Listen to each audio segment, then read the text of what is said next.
Can you beat Frostpunk 2 without ever turning on the generator? No. The first quest of Chapter 1 literally requires you to turn it on. But if you flick it on, then immediately off for the entire rest of the game, then can you beat all 5 chapters of the story? Well, with a little authoritarianism, a couple of child soldiers, plus a side of rigged democracy, and suddenly, it's actually possible. So welcome to Frostpunk 2. It is hard for me to explain just how excited I've been for this game and to do this specific challenge. As you might imagine, this is the sequel to Frostpunk 1, big surprise, because today we are going to be beating the game without ever turning on the generator. So let's head into the actual game. You can see, yeah, that was my last attempt. We got to week 1217. So here you can see there are all the chapters of the game, and we are going to be going through all of them starting at chapter 1 to actually beat the whole game without turning on the generator. I will be beginning with the prologue though, and we're going to be using this to explain just the general concepts of how the game works. If I click new story, we could then change our difficulty to max level, and I can click survivor mode down here. Survivor mode doesn't make the game more difficult, it just removes your ability to save and the active pause. The active pause thing is kind of dumb because if you just click on the building tab, it immediately pauses the game and does an active pause anyway. In terms of not being able to save, the reason I don't want to do that is because the game has crashed on me multiple times. And there's also a couple of bugs that have to do with turning buildings on and off, and if you run into those bugs without having saved, you kind of get soft locked. Normally, that doesn't make a difference if you're playing the game rationally, but because we're playing it without the generator, we will die to one of these bugs. All right, now let's actually get into the prologue so we can start explaining how this whole thing works. And here we are, the Wanderers as the prologue. So this is gonna put us into essentially a test settlement, which functions as the tutorial of the game. This isn't where we're gonna be playing the rest of the game, but it's just where we're supposed to learn all the basic mechanics. Our people are camping out on this wrecked tanker right now, which we are supposed to try and, well, not die on. And our first goal is to restart the furnace. So Frostpunk 2 is a tile-based game, so we have to build things on these different tiles. If we come over here to our different districts, we can build housing, we can build food on food areas, and extraction districts to extract oil and other resources. But before we build, we have to frostbreak, which essentially primes the land so that we can actually build on it. So I can go over here and frostbreak all this stuff, and that is going to begin actually clearing the way for the land so that we can build structures on it. Our first goal is to frostbreak to an oil wagon, and you might think we should go to the one right next to us, but we're actually going to go down here to the oil wagon that is all the ways down there. At the top, we do have all of our resources. In the top left is scraps, which is essentially our money. Prefabs, which is just a form of construction material. And then on the right side, we have our needs. We have our demand for shelter, our demand for food, and our demand for materials. And lastly, at the very top is our hunger, our disease, our cold, and our squalor. Those will get darker and darker if they get worse, and then lighter if they're not really present. So the first thing we have to do is just immediately frostbreak a ton of land. On the top left, we also have our population, our workforce. So there is the frost breaking done. So the first thing we need is a housing district that we can put right here. In Frostpunk 2, and this is the most important mechanic in the entire game for this strategy, there are adjacency bonuses. So by having those 3 tiles next to the generator, that is going to give us plus 20 heat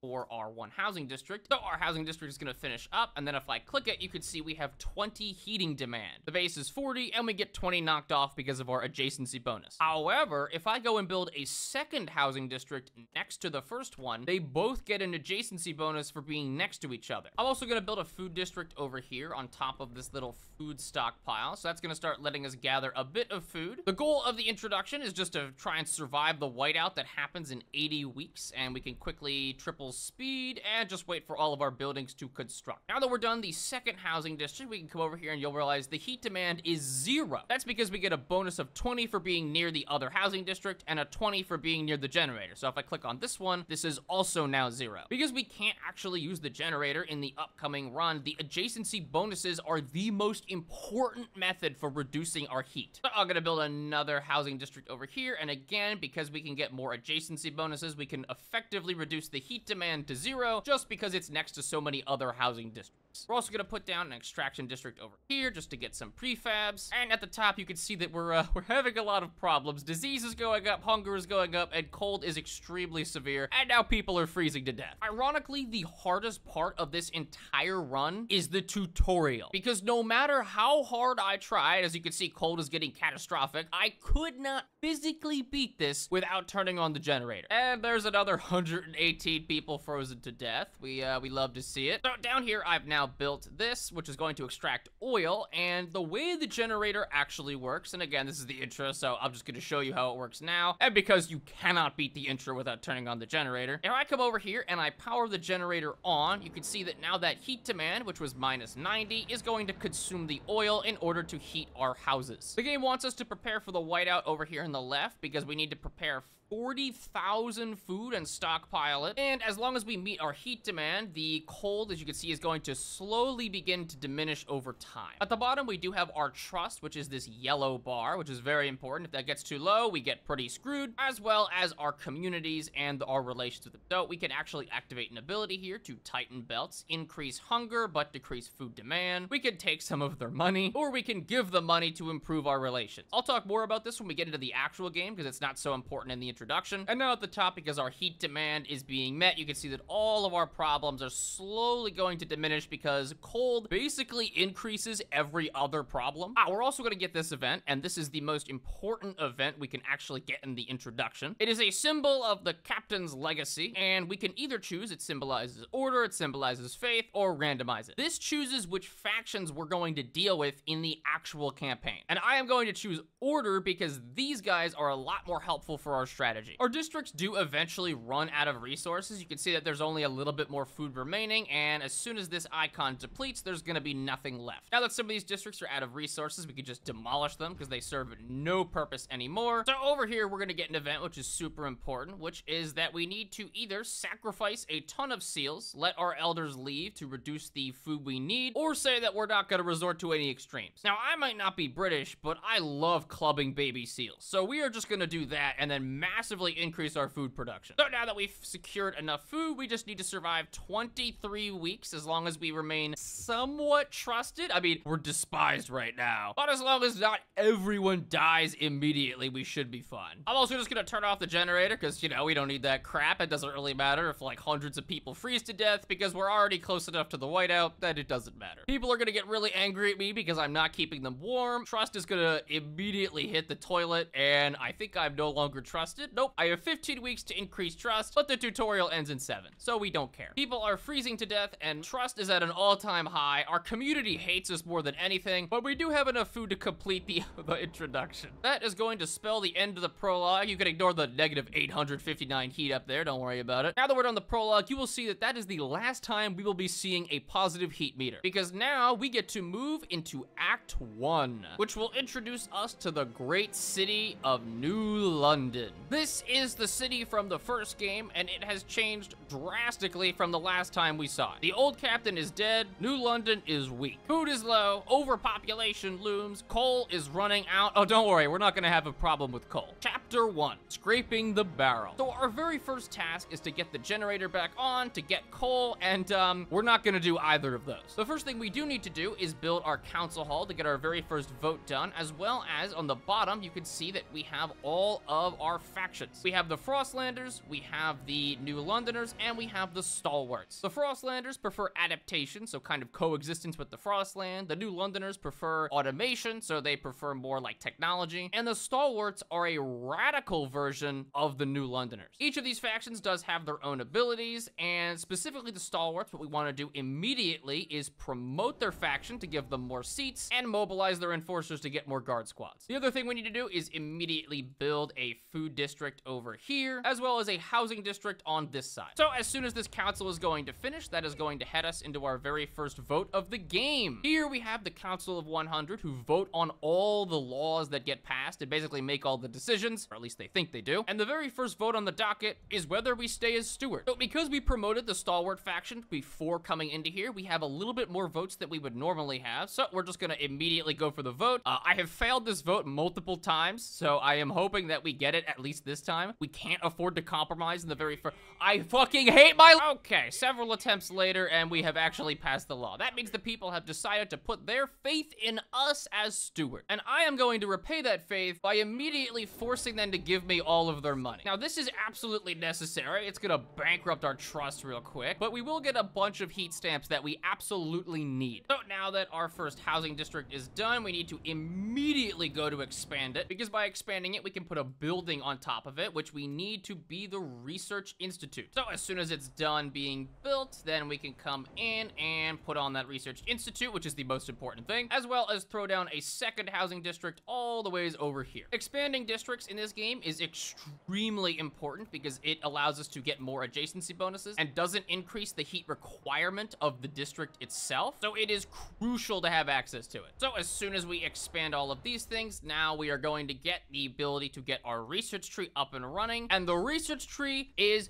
fantastic. So we have all these different tech trees to go down, and on most of the ideas in the game, so if we click coal mines over here, we have the Frostlanders want to create and research a dust coal mine, but the Stalwarts and the New Londoners want a blasting coal mine. As you can see, each of these do different things, and these exist for most of the policies in the game, but the first thing we need is a pretty bipartisan one, which is asbestos lining. This is going to decrease the heat requirement of all of our housing districts, which is super crucial. The faction that we assign to the research does get a slight bonus to our relations too. Okay, now that all of our housing districts are up, if I go to the heat map, you can see we only have 20 heat upkeep here, and that is solely because of this research district. In the bottom left, you can see that our council is at recess, and as soon as it returns, we can come right into here and try and propose a new law. We also do want to double check our promises. So we can come to each of the faction to make a promise, which will give us 3 options. Now, I can't really do any of this right now, so I could just decline, but we can check these from time to time to see if it's something that we wanted to do anyways. And again, no, we don't want any of this. And lastly, we'll see if these guys have anything. And we do actually want to get weather adjusted shifts really badly, so we can promise to research this anyways, and then get the trust bonus from researching it. Although right now I'll decline because I don't have 40 weeks to do it. So we can come into the council, and now we can check all of our laws. We have goods laws, we have our city laws, and the first thing that we want is basic necessities, paid necessities. This is going to increase our heat stamp income a little bit, which is absolutely necessary because we need money really, really badly for the beginning of the game. The delegates have spoken. The law takes effect. So that is our first law passed, and that is going to give us a nice little bonus to our income up here. It is also going to make the Stalwarts and the New Londoners a bit happier, which is very good. So now the main thing we have to do is we just need to wait. Our trust is going to go down majorly. Cold is going to get catastrophic. We need to prioritize housing heating to decrease our cold slightly, and we also need to solve our shelter crisis as well. You can see now that I've added enough adjacency bonuses, if we go to our heat map, all of our districts require 0 heat. Tension is also going to reach a crisis, and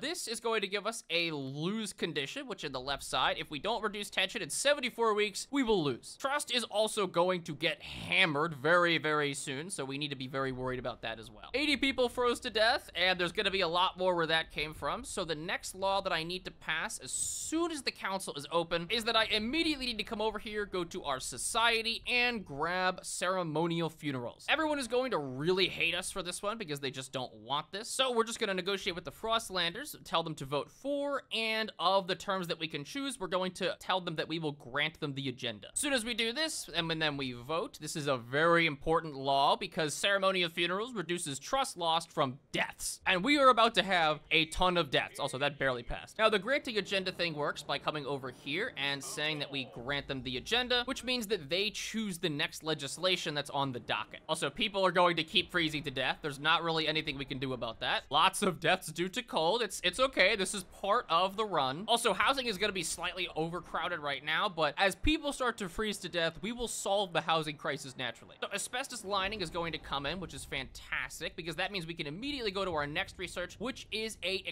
actuated heat dispatcher. This is the only building in the game, as far as I can tell, that generates heat that is not the generator. It is extremely inefficient. It is extremely expensive to build, but we absolutely need this in order to not die. Also, the temperature in the top right is about to go down again, and that is going to be very, very bad. So right now, disease is catastrophic, which is because cold is catastrophic. People are going to continuously die. You know, I mean, we kind of expected this to happen. And now we just need to hold strong until our actuated heat dispatcher actually researches. People are going to keep freezing to death. Expedition support got put on the council, but genuinely, this law doesn't actually do anything, so we're just gonna instantly vote for it. It's not gonna pass, and that's a good thing because we hate this law. So the law is gonna get rejected. Again, we don't care. It doesn't matter. But it is still going to improve our relations just by granting the agenda. So if we grant the agenda to a faction that we know can't pass their laws, it still increases our relations with them. Also, people are concerned about the lack of law regulating childhood. Guys, there are other things that we have to worry about right now. All right, so we need to promote the stalwarts again, try and give them just a little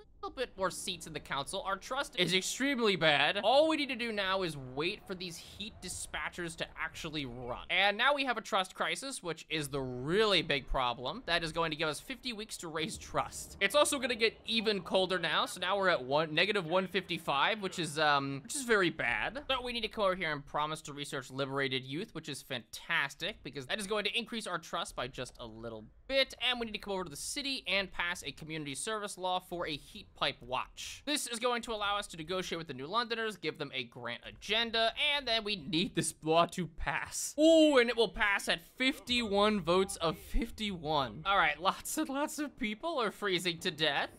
Just not so hot, but we need to research this heat dispatcher. There we go. Now we can immediately go and construct 3 of these, as well as promise the stalwarts that we are going to research that liberated youth, which will increase our trust. I'm also just going to grant the agenda to the Frostlanders because they are going to try and pass something that is totally worthless. Doesn't even matter. It's fine if things don't pass because we do still get the relations bonus from giving them the agenda. Now, we've successfully reduced our cold all the ways to 0 because we have these heat dispatchers in all of our districts. Okay, the tension crisis is solved, which is fantastic. And now, immediately before liberated youth passes, I need to give these guys the agenda to stall the vote on that. Whenever you research something in the tech tree that requires a vote, it immediately gets put on the council. The only way to upend that is to grant the agenda to someone else. And now that it finishes, we can then come over to the stalwarts and promise to pass that liberated youth for, again, more trust and relations. Now, unfortunately, these guys are going to pass a very bad law that we don't want, which is going to replace our heat pipe watch. So that's going to pass overwhelmingly, which sucks a lot. But now we can promise to do weather-adjusted shifts, come over here, and try and research this for even further heat decrease. We can also try and promote the stalwarts for even more relations increase, and we are going to grant them the agenda, which is going to allow them to put liberated youth on the docket. We're also going to get hit with a colder season, which is very, very bad. But liberated youth is going to get put on the docket. We need to instantly vote for that, which is going to increase our trust with stalwarts. Oh my god, we're almost there. We are almost out of the trust hole. I'm pretty sure that if I just grant the agenda one more time to these guys, which should increase my trust slightly, get my weather-adjusted shifts researched, I just need to get below despised. Oh my god, we did it! Holy crap. Okay, now we are barely at the point where we are tolerated. The heat is going to go up in just a second, so we don't need to worry massively about this heat scarcity, but we do want to start making promises to get some of our other research things. We could probably make a promise to these guys to research unproductive do maintenance, which is going to help us out just a tiny bit in terms of increasing that trust again. Oh, and now we are going to get our second faction. I am going to ban these mandatory checkups because that is going to decrease relations with these two, but oh wait, we also have to commit to solving the issue of feral children. They're Jesus Christ, those kids look horrifying. They're just running around stabbing people. Okay, 5 kids just died. All right, cold is really high, people are scared, but as soon as the warmer season kicks in, that is going to save us temporarily. Our next research is just gonna be crop selection to try and decrease the heat requirements of our food districts over here. And also it looks like the weather adjusted shifts are definitely not gonna pass. It's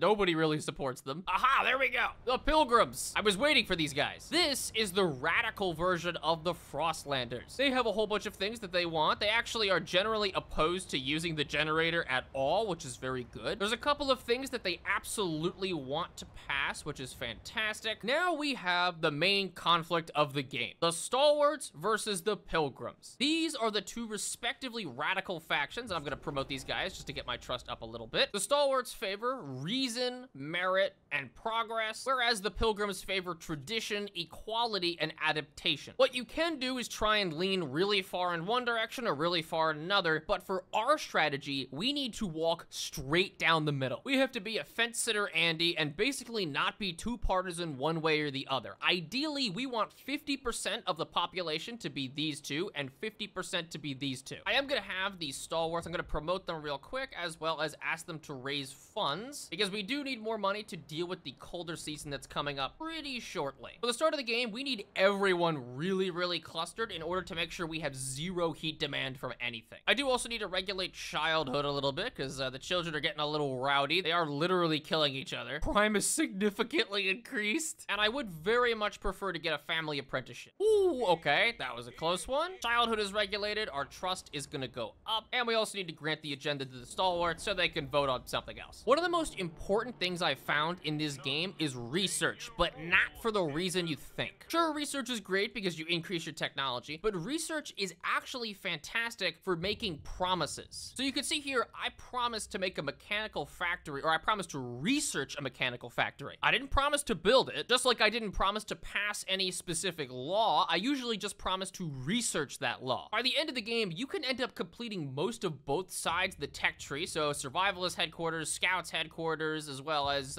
equal pay and efficiency bonuses. Even though you can't have both at once, completing both of them is really good because you can use them as compromises. I don't want our child toiling in the mines. Oh, buddy, they were always going to be toiling in the mines. So now that we have a decent amount of money and a little bit of infrastructure built up, we want to come over here to start expanding our operations and build a second little industrial area over on this side. All around, you can see that we have deposits of fertile soil, we have deposits of materials over there, prefabs, all kinds of stuff. The only thing we're ignoring is the coal, because that doesn't matter. And normally what you want to do is go into your research tree and get something to increase the amount of coal and stuff that you actually get from the fertile districts. But the problem is every building that requires heat exponentially requires heat. So you can see that this building requires 20 heat, but that's not true. It also requires an additional 10 heat depending on each peg on the temperature. So with minus 30 Celsius, it actually requires 50 heat to function. The only buildings that don't function like this are buildings that don't have a heat requirement at all, like this heat dispatcher. Basically, at the beginning of the game, we want to support the stalwarts. This is mostly because they just have a majority, but as we explore out into the Frostland more, we are going to start picking up a lot more of these Frostlanders, which will increase their population and voting. Having negative relations with either the New Londoners or the Frostlanders isn't really that bad because they don't do much, but having negative relations with either the stalwarts or the pilgrims is very bad. We are going to get a good vote over here for unproductive due maintenance, which is going to help considerably with our production efficiency. All right, perfect. We path all the ways out here to get this logistical district up and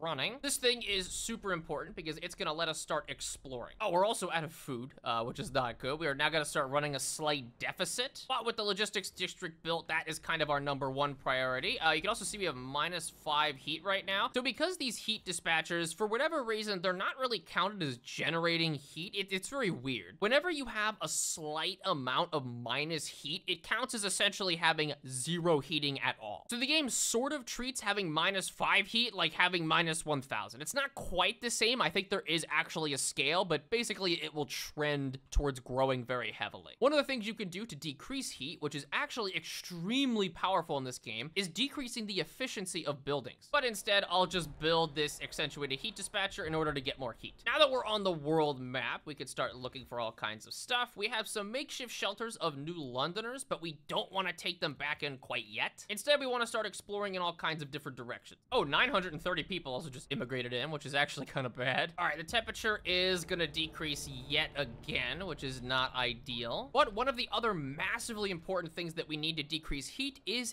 heating hubs. These things will decrease heat in all of the adjacent districts by a factor of 40 if they're connecting at least 3 tiles. Also, squalor is going to start growing. That is going to be a problem for the entire rest of the game. Each of these heat dispatchers increases squalor, and we are going to be building a metric crapload of them. There isn't really anything we can do about it. All right, building the heat dispatcher, the heating hub, is going to decrease our heating demand in all of these areas. We are also, once again, going to have to probably raise funds from some of these people because we need money really, really badly. Okay, they just gave me $60. I wouldn't have even asked for that. They're so poor. I've taken everything they have. All right, our Frostland expeditions are also getting underway. We're gonna discover a couple of other people. To the left side, because obviously I already know all this, we can see that there are oil pumps. This is the area where we actually continue on the quest line. Well, not yet. I mean, we haven't even completed the first one. But really where we want to go is the north and the south, because they have a lot of the major resource deposits that we can make use of. So as usual, what I'm gonna do just to keep our people happy is just come over and grant them the agenda, despite the fact that I'm pretty sure whatever they vote for, yeah, it's never gonna pass. Generally, when we give them the agenda, we want to ensure they're passing something that we want, or that they don't have the diplomatic power to pass anything. It maintains the illusion of democracy. All right, unfortunately, I'm gonna have to pass a emergency council session in order just to get weather-adjusted shifts. I essentially brought in a whole bunch of Frostlanders, which is going to rig the vote in favor of weather-adjusted shifts, and then later I can bring in more New Londoners next to us in order to slide the vote back the other way. Basically, we do a little diplomacy. All right, nice. We found our very first outpost, which is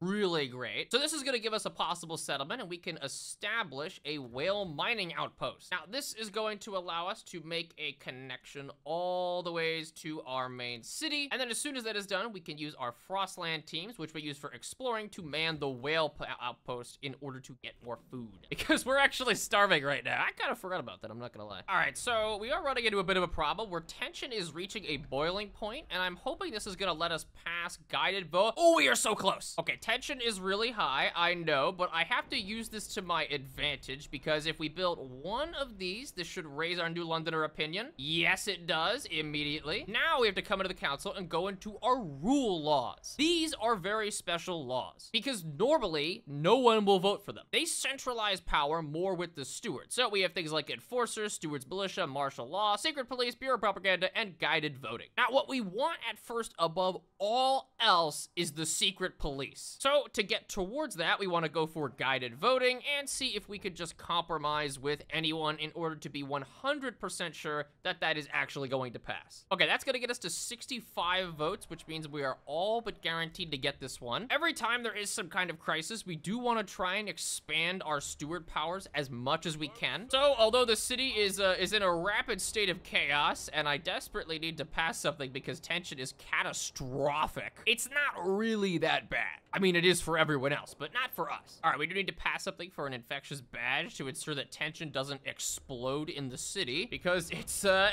was pretty bad before that. In the meantime, we've established our whale settlement over here, and now we've got all kinds of more exploring to do. We also need to start filling out our production because we have a material scarcity and a goods scarcity. Material scarcity increases squalor massively, and squalor increases tension. Goods scarcity increases crime, but we don't really care about that because we're just arming everyone. But most importantly, it decreases our income. All right, now we can get our heat pipe watch back, because this is essentially the law that we want for the rest of the game. Anything that decreases heat is extremely important. One of the other things that high squalor does is it breaks our districts on occasion. So you can see that wear is at a dangerous level. So we do need to continuously repair our districts because squalor will wear them down.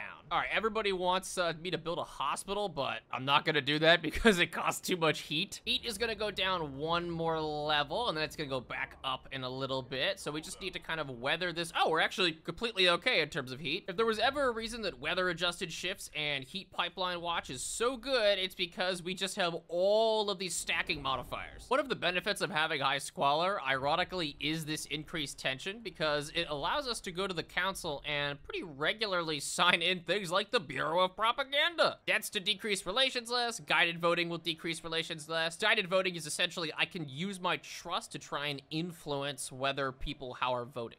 That wasn't a sentence, but you get the point. I'm glad everyone's clapping and cheering with, you know, they look at the bill and it just says, Established Bureau of Propaganda. So one of the big reasons why you want to have access to both factions is because both factions sometimes just have straight up better ideas. So for example, if we go into the Frostland section, a Scouts headquarters, you have either the normal Scouts headquarters, which, you know, it's not too bad. Exploration slightly decreased, threat level decreased. And then you have Survivalist headquarters, which is just a strictly better version. Then you have some things like Sawmill sawmills where the machinists are gonna be better at getting the materials output from sawmills than anyone else, and so on and so forth. The same also kind of applies with the laws, where you want a combination of laws from the pilgrims and from the stalwarts. Also, something you could do, which I absolutely love, is you could click on each individual person. Elijah Ellis, he's a pilgrim. Tried scrying to find his lost pet. Got a headache. Loves reheating leftovers. Secretly worries that his party has it all wrong. Anita Claybrook, stalwart. Successfully hypnotized someone once. Has feared her own power ever since. Has lost every coin toss she has ever participated in. All right, so we're about to get hit with a pretty massive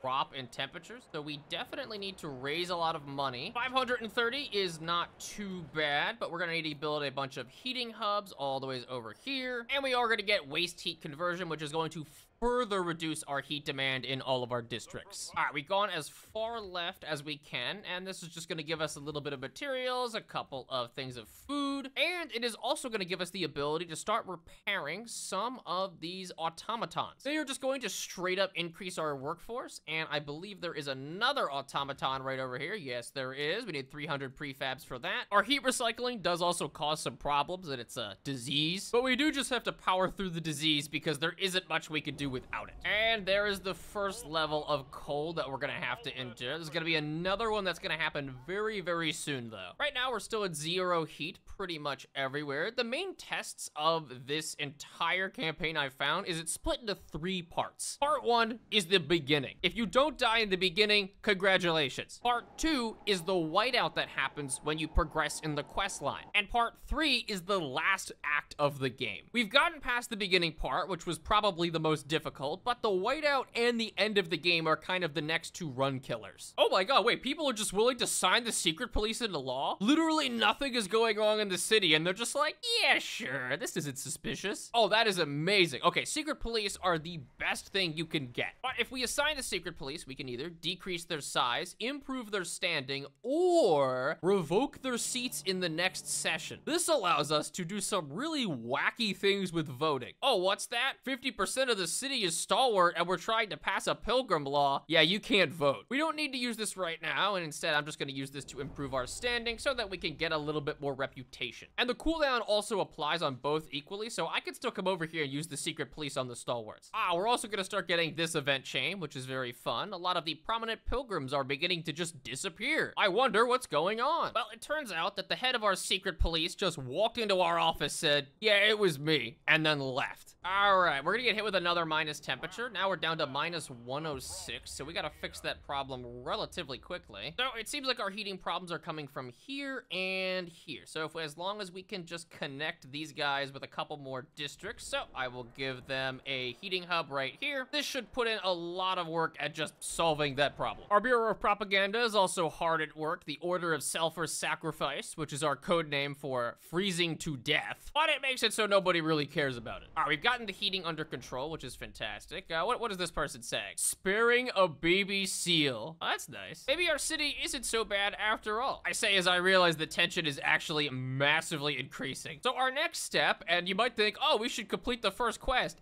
Wrong. The problem with completing the first quest is it actually puts you on a timer to settle this oil city right over here. And as soon as you come over here and settle this oil city, should look pretty familiar from the intro, that puts on the timer for the whiteout, which will massively decrease the temperature by 60 degrees Celsius and will do so much damage. So the next area that we need to explore is the mountains up here, as well as the high pass, because this is where 2 very crucial settlements are. Again, because Squalor is keeping our tension really high, I can come into the council and we should be able to start moving down the other side to guard enforcers. This law is not really gonna do anything until the very end of the game, but it is one that we do need. All right, and our exploration is done up here, which is going to give us Outpost 11 for a greatly increased stockpile limit. This is a very important outpost as well. That's in Stormwatch, which isn't really that great, but more importantly, we can go through the High Pass and then the Steam Valley. And we also just got one of the other best events we could possibly get. Quotations from our steward. This is a book of quotes from our wise steward, and as long as we have really high trust, we can massively reduce tension. So as soon as we use this, this is gonna drop tension immediately, which is great. All right, we're mostly dealing with all all the crap that we need to deal with, although we do have an incoming minus 20 degrees temperature drop, which is gonna hurt. But in the north, we did get something very important, which is we have a hot springs refuge, which is like a train station, and then a random cliff with a whole bunch of infant skeletons. We'll ignore that. And then hot springs itself. So in order to access this, we could just send 30 guard squads, but that's actually a bit less efficient. What we want to do instead is we have to explore the plains up here to fix some mushrooms, don't ask why, as well as repair this station over here. If we do, we get access to the hot springs itself, which is just going to reduce disease everywhere. The other place we need to get to is the valley over here, and then possibly just explore any other location. The reason why managing these relations is so important is because I have just been using them non-stop to try and raise money. It's a lot easier to raise money from the radical factions because you could just use promotions and assigning the secret police to help with them. So we could just go secret police and boom, get our relations up much higher. Although radicalizing the factions isn't great because the more radicals you have, the harder it is to negotiate to pass a specific law. But we have 26% of the population and 28% of the population, so about 50 radical, which is completely fine. I love looking at the quotes from all of our people that are quoting from the Great Steward. Disease may strain our body, but it cannot strain our friendship. There is no hunger for those who silence their bellies. Oh yeah, that's what I tell starving people. I also think I have just enough tension to possibly pass the Steward's Militia. This is an extremely good ability. So hopefully we're just gonna be able to pass this outright. All right, good work. And the reason this is so important is because it allows us to come over to these factions and continuously enlist people from their most violent ranks to join our private militia. So you can see that we have 46 guard squads in the top right. We can get another 8, so 51. And this is an ability we could use every 75 weeks, which is really good because it lets us stack guard squads. It's also the reason why we basically just have no crime. Oh yeah, by the way, our secret police are hard at work. But more hardworking than them are our scouts, because our scouts have now discovered over here a shipwreck camp. This is another very important place. Next to the shipwreck camp is a Baron's Cave, which they say it's where servants are bought and sold. It's basically slavery with slightly different wording. And what the Baron wants is for us to be able to give him the shipwreck camp over here. It's basically just a giant prison gang area right now. So if we could send him 10,000 materials, we are going to then be able to invade this and get access to this camp. We also found the area where we can repair the heating systems of the mushroom cave, and so that's gonna let us harvest, which is massively impactful. First of all, it's a ton of food, but it's also going to help the hot springs people, and as soon as we can rebuild this station over here, we can connect our city with the hot springs. Wait, people are also just totally okay with signing martial law into order. I mean, that's good for us, technically. Okay, we actually only passed by 1 vote. Sheesh. So martial law is going to allow us to declare that when there are mass riots, although hopefully there will never be any of those riots. Well, except for Act 5. I won't spoil it if you don't know what happens. But right now, we need to hunker down because we're gonna get hit by minus 10 degrees, then another minus 10 degrees, and then another later. Squalor is also eating through so many of my prefabs because I just have to constantly repair damaged districts. It's important that when you have nothing to vote on, just give factions the agenda because you know that they're not going to pass whatever law it is that they're trying to. So this would replace our weather-centric shifts, which would be really, really bad, but I know that's never gonna pass because all of our pilgrims and frostlanders oppose it. All right, back to the exploration. We're gonna find the shipwreck camp over here. This is the woodsman part of it. These guys were effectively forced out of this camp, and so we are given 2 choices. We can either side with the Baron or the woodsman. Now, the woodsman, if you side with them, it gives you additional guard squads, but it really doesn't give you that many. And also, the game is kind of bugged right now that I believe if you put them back in this camp, you can't take this sawmill. So instead, we're going to send the material to these guys, and now the shipwreck camp is going to turn those into weapons, and we can use that to instate a forced takeover of this area. And now what we get is a black market. So now what we want to do is connect this with the rest of our grid over here, and as soon as we do that, it is going to increase our heat stamp income and give us more money. The people are the real generators. Oh, these quotes. I remember seeing one that was like, if you cut the rope, the climber falls. Thinking positive thoughts reduces squalor. To fight the cold, we should first warm our hearts. Wise. Wise. Oh yeah, we're also gonna turn our ceremonial funerals into harvesting funerals. This is gonna increase research speed and is generally a lot more worth it because no one's freezing to death anymore. And when they are, we just use propaganda. All right, and now we're gonna get down to minus 70 degrees, which is probably, I think it's gonna be the lowest that we're gonna get on base. So you can see we've been able to decrease the heat in a lot of different districts, but not quite everywhere. All right, so we've gotten through the main cold point. Right now, we are generally okay. Our industrial factory is really gonna consume a lot of heat because we have both a salvaging factory and waste repurposing facility. Also, now that we've passed all of our rule things, we can't get captain's authority, barring some special circumstances. Wink, wink. But it does mean that for now, we generally just want to focus on everything else. Oh, I also forgot that we can now also access the spring here, which as long as we have 10 people stationed at it, it will decrease disease constantly. It's much better for the later part of the game, because right now, disease is, well, it's not great, but it's probably fine for right now. A deep freeze is incoming. Ignore at your peril. All right, there is one of our last temperature drops that is going to be permanent. So we need to try and establish the infrastructure to not die during this one. Oh, we also just ran into the problem of our very first food district ran out of food, so we do need to rapidly try and find more sources of food, as well as demolish and replace this district. All right, the heating problem is actually getting kind of bad.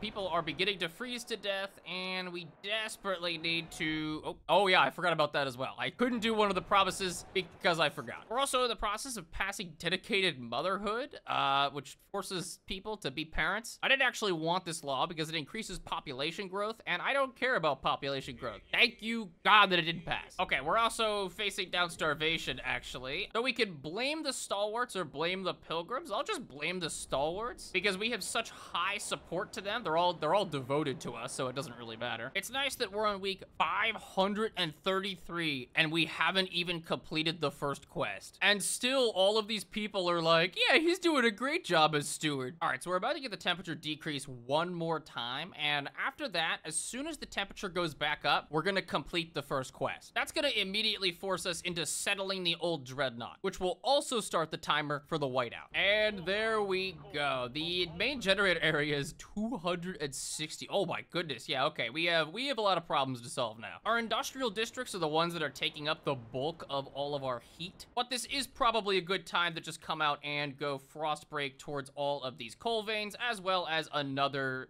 logistics area. Oh, also, this is one of the best researches we can get. City-run alcohol shops. This is going to make us so much money. So for once, I think I'm actually going to use our pressured voting to just automatically ensure that this one passes, because it is going to give us a whopping 5 additional heat stamps per week, which is about a 25% increase in income. Oh, also, now you can see why I didn't go on survivor mode. This item is now stuck. Requires 137 more heat stamps. I have 785, so I'm definitely gonna need to reload to unglitch that, and hopefully that should be fixed now.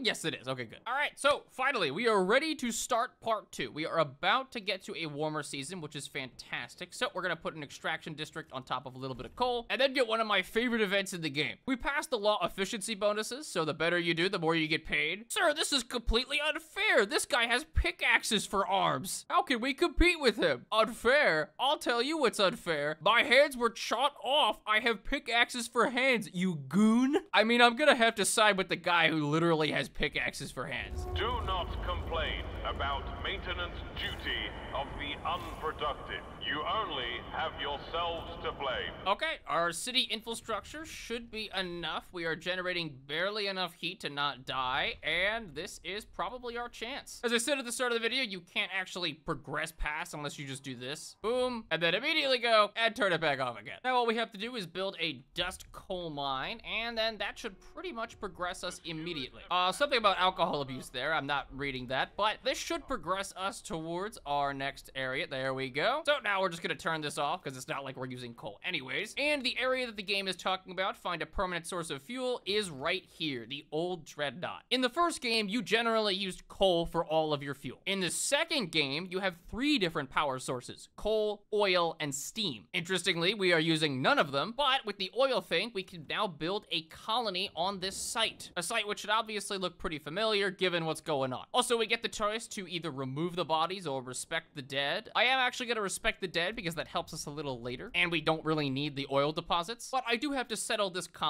So to do this, we got skyways, and skyways are essentially like these paths you see that are going across. There are trail constructions and then skyways. These allow us to transfer vastly more resources and are much more efficient. So as soon as we finish the skyway, now we can come over here and send a whole squad of colonists. That is gonna hurt because we just lost 3,000 people there, and now our workforce is down to almost nothing, but I think we can probably come over here and get a couple more people. Oh yeah, a slaver camp. We'll just kill everyone there, as well as a group of exiles all the ways out there. Oh, also, this is one of the problems. The moment you complete the piece of the first quest, you have to complete the next part, because you get this event which says if you don't complete the next event very quickly, you instantly lose. So that's why I immediately came over here to build this, and we're going to complete this objective as fast as possible. All right, and there we go. Now we have another settlement, which is identical to the Prologue settlement, and we need to establish this without turning on this generator either. It turns out this is actually a much easier to settle place than you would think. So we're just gonna frost break everything really fast, and now we can go put down some housing districts, try and get those sweet adjacency bonuses. And we need to come up here to the top right in order to import enough items so that this settlement doesn't just fall under, but we'll give them all the food they need and everything else. Oh, also, wait, there's starvation going on. I should have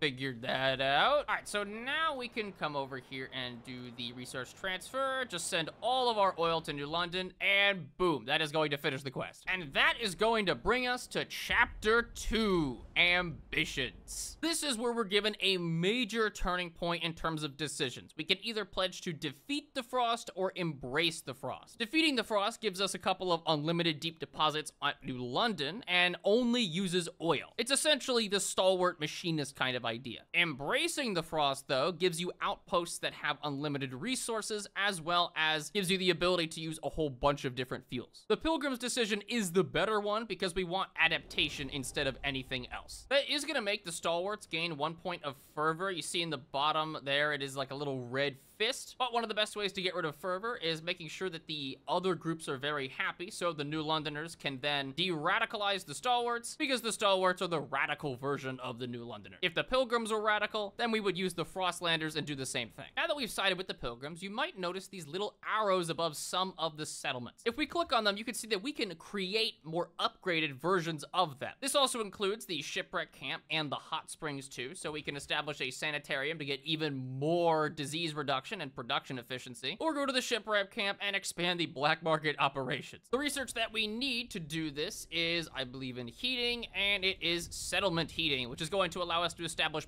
permanent settlements in the Frostlands. All right, and there is settlement furnaces, and with that we can now start to connect some of these settlements via the skyway, and that is going to allow us to upgrade them considerably. Reasonably, the best one over here is the whale mine outpost. So as soon as we create a settlement here, it is now going to have an unlimited amount of production. We can upgrade it again, and that's going to create even more food. So now, as long as this thing is on, it only costs a little bit of oil, 40 materials, and 10 Frostline teams. We get 375 consistent food. Now we have positive 339 material surplus, which is crazy. The second thing we want is to upgrade this iron settlement, and that is going to give us 750. Ooh. And now we get to see the whiteout on the horizon. So as soon as, I think it's right there, it's about to come onto screen, that is when the temperature is going to decrease by 60 degrees Celsius. If it wasn't pretty apparent, that is very bad. Oh, and now we're getting a notification that the Pilgrims are getting high off the oil, lacing with various herbs. That's really great. They're gonna get a little bit more radical, but again, we could use the Frostlanders to try and de-radicalize them. The other way you could de-radicalize,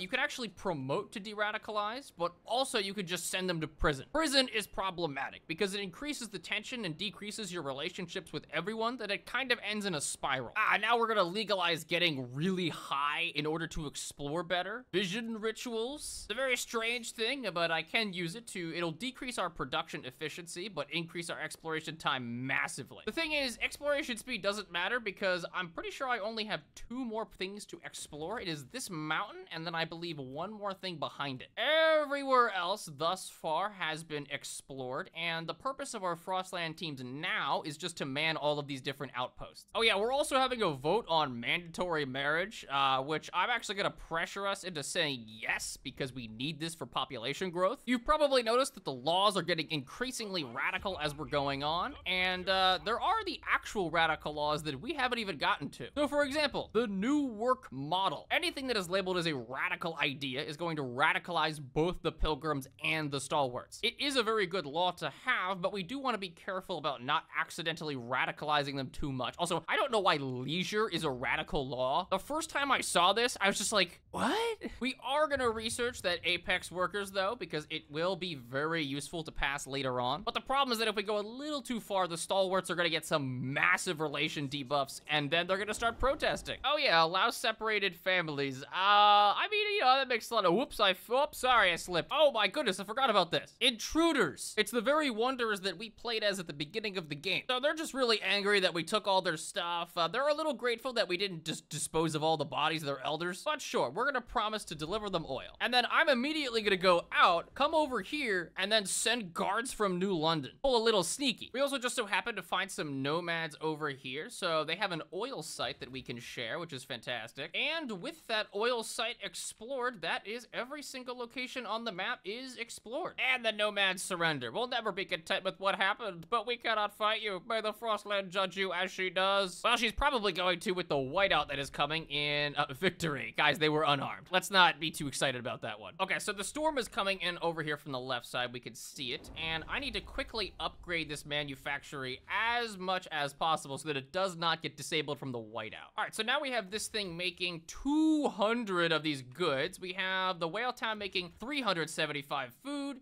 and the ice smelter making 750 of that. I'm also gonna upgrade hot springs up here, which is going to allow us to get a big sanitarium, which should hopefully bring down our disease a whole bunch. We're also gonna get some labor oversight right about now, which should be pretty nice. And then we're gonna get a second radical law, which will give us abolished management to decrease tension massively. All right, now we have our intermediate goal to survive the whiteout. It is on its way in a couple of weeks, so we need to massively prepare all of our food. Actually, why are we running out of food? Oh, and we're getting our first rally. Oh my god, it's taken so long to get this. The factions that support us will generally try and rally in our cause, and so you can see one rally is now taking place in this district. The pilgrims celebrate the steward leadership with communal feasting. All are welcome to join. Ooh, all right, so here's our radical law. I think this is our abolished management law. So I don't want to use guided voting on this because that would be kind of bad. So we're just gonna see if we can compromise into building it. And this should give us the votes necessary. So radical laws are, well, obviously radical, and they are going to radicalize both for and against it. So as soon as we pass it, the fervor of both of these factions should increase a little bit at least. All right, so now we're gonna go for the new work model to decrease the heat capacity even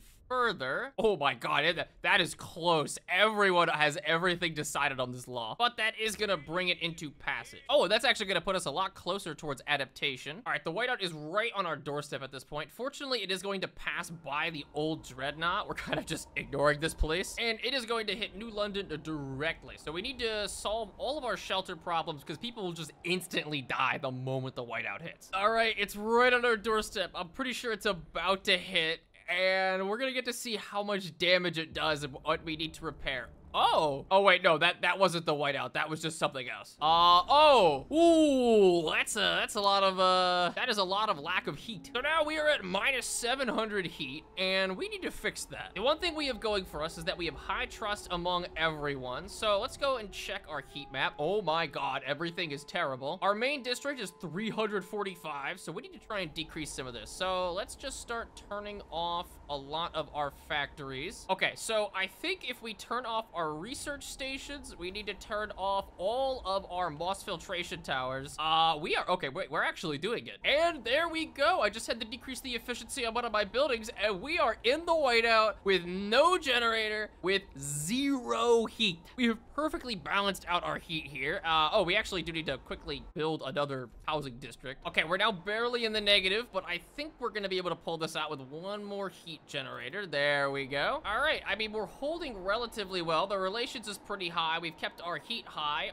We do have a lot of food stockpiled, and our material stockpile is also pretty good. The only thing I'm a little worried about is that we don't have that many guards. That's not a problem now, but that will be a problem later. All right, people, hold, we're almost there. Squalor is gonna get up to a pretty astronomical level because of this. Oh, I wasn't even thinking about how high it's gonna get. I don't have any of my anti-squalor things on, but oh, that's actually kind of not great. We just lost our food district over here, and that is gonna be a bit annoying, but we did it. No more storm, the whiteout is over, and now it can go ravage the entire rest of the area. That is going to bring us to a big decision. And chapter 3, we're turned to Winterhome. Our chapter 3 goal is now to colonize the city of Winterhome. Now, we've already explored the entire map, so I know that it's exactly right here, but we need to wait for the whiteout to pass before we can do anything. Winterhome is going to give us another decision between the pilgrims and the stalwarts, as well as some other not so great things. So we need to make sure we have nearly a maxed out food stockpile to ensure that we don't fall. I can also turn on all of my buildings again, restart our factories. Thank you very much. All right, one of the things that I do need to get rid of is, I believe, our abolished management. Yeah, that's gotta go. The problem is that it is a radical law, and for what we're trying to do, having radical laws is a very bad idea. We're trying to walk straight down the center and make sure the city doesn't explode. And then, of course, immediately by doing that, I didn't realize I just increased all of our heat. Oh, nice, a stalwart rally. That looks so cool. I gotta say, the art in this game is actually something else. I mean, the art in the first game was also good, and then they just continued that, and it's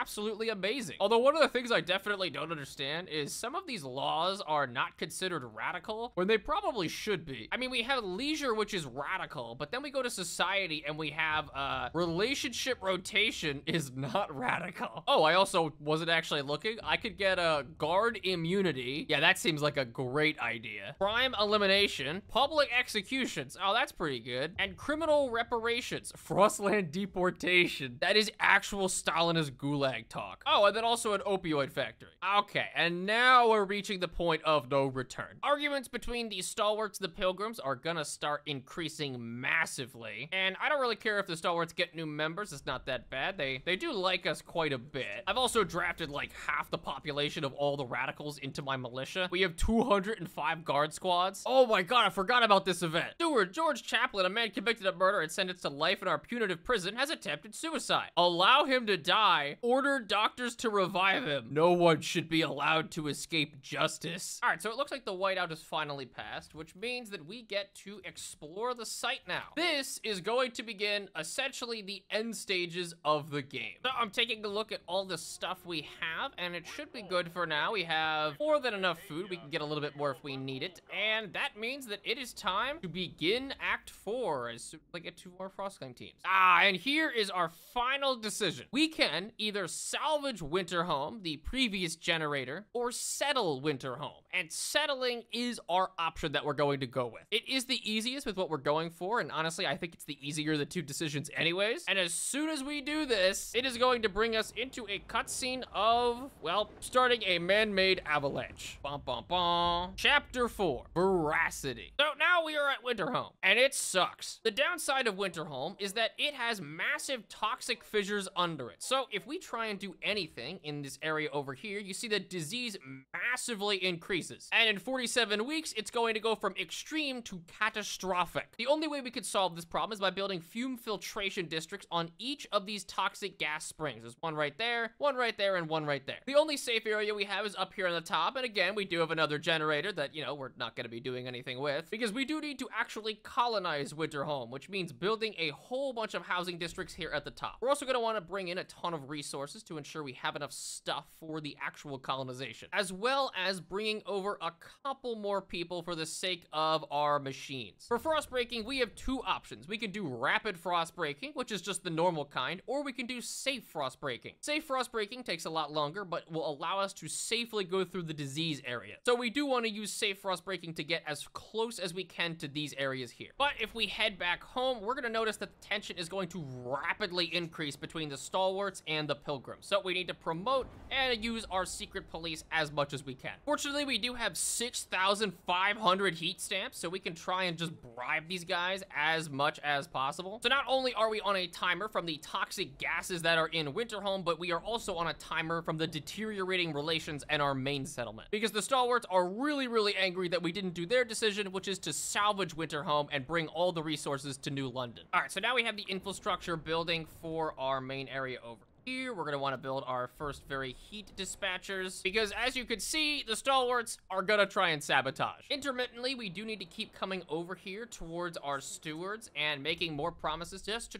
try and increase the relations that we have with them. So researching stuff like this and then obviously rejecting the law because we don't need it. All right, great. Now we have the first infrastructure set up and we are safely frost breaking over towards the poison. That sounds worse when you say it like that, but sure. I'm also going to preemptively build watchtowers because we do need these to prevent sabotage. Well, actually we just got it. But we have two options. You know, we either do public executions or watchtowers. I'm gonna do watchtowers. And the conflict is gonna keep escalating here. Death to pilgrims. That's nice. So on our end, we need to make sure that we're supplying all the resources necessary to ensure that we do not starve at Winterhome. And it's gonna get colder. That is gonna make this a little more difficult. Okay, so we safely frostbroken over to here, which means we can build our first filtration district on top, and then continue frostbreaking this direction to get to the other two. All right, the heat is kind of becoming a problem because all of these other districts do require heat, but they have no reasonable way to actually generate it. Our first district is going to reduce the toxicity only to severe. Okay, this is gonna get us to the second one, and hopefully this will get us not quite to the third, but we're close. All right, there is fume district number 2 building, but we are gonna get a toxic outbreak, and that's gonna massively increase the gas. Okay, that is our last filtration district. As soon as we can get that up, Winterhome is going to be completely secure. We do have some other objectives we have to complete after it, but nothing that crazy. Oh, crap. Okay, the stalwarts are also getting quite unhappy about everything, so we're gonna try and use our secret police, and we should be able to also just bribe them a little bit too. I don't want to use promote because that has a very specific purpose. All right, Winterhome is now reclaimed from the toxic gas, so we need to get 9,000 people living here. Jesus. Well, if we bring another 4,000, that should bring us up to the limit. All right, as soon as they get here, there it is. Now it's time for the real run killer. As soon as I click this button right here, everything is about to go downhill. Welcome to Chapter 5, A Dream of Utopia. This is where we get the most impactful decision possible. The Pilgrims are demanding we banish the Stalwarts are demanding we banish the Pilgrims, and we have a couple of choices. We could either banish the Stalwarts, enforce order, or we're gonna go with the most difficult one, seek reconciliation. It's not that hard to use 270 guard squads to put down a rebellion, but it is far more difficult to make sure that everyone likes each other again. As soon as we select this, the game talks about how we're gonna find the path to peace. Well, you might notice that all of our stalwarts have 3 radicalism, our tension is catastrophic, and the Pilgrims are also getting more radical. And this is what the city looks like. New London is now officially on fire. We have a tension crisis immediately, and there are radical revolts that have sprung up all over the place. As you can see, the city is on fire. People are not so happy about what's going on. And now they're burning my book of awesome quotations. This is hogwash. Morning is the start of a new day. What does that even mean? Well, in response to them burning my book, let's declare martial law. And now we have to try and protect everyone in all of these districts without violence. Because the moment we start using violence, everything goes downhill. We need to protect the people in all of our districts as fast as possible possible to ensure that the fighting doesn't just overwhelm everything. It's also going to raise our opinion from all the factions to ensure that we are protecting the people instead of enacting violence. But that isn't gonna stop the casualties from racking up. All right, we've effectively ended all the fighting from the casualties point of view. It's taken a lot of our guard squads, and we can also try and protect our property. But what we need to do now is negotiate a peace agreement. And you can see, okay, the stalwarts are not gonna go for anything as long as we have apex workers enacted. And the pilgrims are also, okay, the pilgrims are actually more okay with it. So we'll negotiate peace with them first. All right, so we have two choices. So our choices are between constructing 1 billion factories, which I definitely can't do, or trying to pass free essentials. So we get to choose from 2 of these. So we will pass free essentials and equal pay. That is going to pacify one side of the situation, but not so much the other. We now need to deploy even more guards to protect the districts themselves, and we have barely enough guards to completely enforce peace everywhere. We need to rapidly try and enact free essentials, which we can try and negotiate for as much as we can. Actually, you know what? Instead of negotiating, we're just gonna use our muscle on this one. Oh my god, we are at minus 600 food! Oh crap, I actually didn't realize that we had mass starvation. All right, we need to de-radicalize these guys, so we're gonna promote you. We're gonna promote you to de-radicalize. Use these to de-radicalize a little bit more, but we still need to negotiate the peace settlement and repeal apex workers in order to get this done. So I'm actually just gonna call an emergency council session. This is gonna allow us to repeal the apex workers, and it's gonna be pretty difficult. Oh my god, it's difficult. Yeah, no one wants to get rid of this. Okay, we should be able to get the stalwarts on our side pretty easily by using the youth program right there. The Frostlanders we could probably get on our side by building a moss filtration tower, and that will give us just barely enough votes. So now that the radical law is out, we can come and negotiate with these guys finally. Oh wait, we need to reduce their fervor to 0. Okay, that is actually a little more difficult. And there's all kinds of crises that are gonna be happening in the city now. All right, the stalwarts are gonna take hostages, but fortunately because we have good relations with them, we can just use our good nature with that. Oh, but crap, it's gonna expand the protesting. I don't have any more guards. Oh, Jesus, my guards are busy literally everywhere else. Okay, we've just barely been able to get the peace talks with the stalwarts now. And they want us to build a whole bunch of pharmaceutical stuff. Of that, we're gonna get a teaching hospital and then a pharmaceutical testing laboratory. Oh, crap, we're also at minus 200 heat. I did not realize we were that down. All right, we need to shut off our factories as soon as possible because things are getting very bad. And we're also gonna need to negotiate for equal pay. Again, this is where we're just gonna have to use and muscle through everything. Okay, that's the pilgrims completely dealt with. But that is actually coming at the cost of these guys are now extremely angry with us. We can use the secret police, but I need to use those for something else. Okay, thank God. I was hoping for this event. This is gonna allow us, because we haven't killed anyone, we get this event, which gives us the ability to get peacekeepers. That's gonna allow everyone to start helping us with all of this crap. Okay, now we've officially protected everyone in all of the districts, so we should stop taking massive casualties. You can see that we're massively losing relations as we're going on, and that is a very big problem. What doesn't help is the extreme food scarcity that we're facing down, which is kind of like a clock that's gonna keep ticking up. As a matter of fact, oh my god, Winterholm is in tatters. Okay, we gotta make sure that we can resolve this as fast as possible. Okay, and the stewards need even more now, so we're gonna have to promise to research something. And the pilgrims recruit child soldiers. I can't get involved with that because, oh no, there's another one. Wait, is that a pilgrim rebellion? Oh no. I thought having like 300 guard squads would be enough, but apparently it's not even close. I'm trying to demolish as many buildings as I can to replace them with patrol watchtowers the moment they get destroyed. Okay.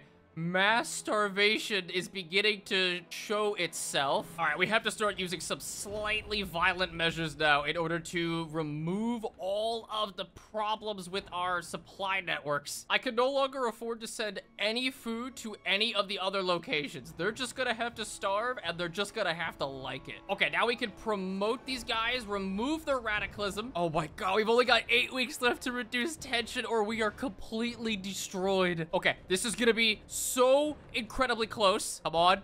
Come on. Yes. Yes. Okay, so now we just have to sign the peace accords. And if we come in here, I have literally like 4 seconds. Okay, I have an idea. Now, I've been saving my secret police for a reason, and a good reason at that. So if I come over here and promote, and then use my secret police to improve their standing, then come over here with my secret police on the stalwarts, revoke their council seats so they can't vote, and then go to the peace accords. Oh my God, tell me this works. If I pressure and I negotiate on everyone, vote for, I'll give you literally whatever you want. It doesn't matter. I have to compromise with everyone. Oh my God, we did it! We're at 68! It took everything! You're actually kidding me! All I had to do was ban them from the vote! Okay, so this should be enough to sign the peace accords. Please, please tell me this is all I needed. So as soon as I do this, oh my God. Yes!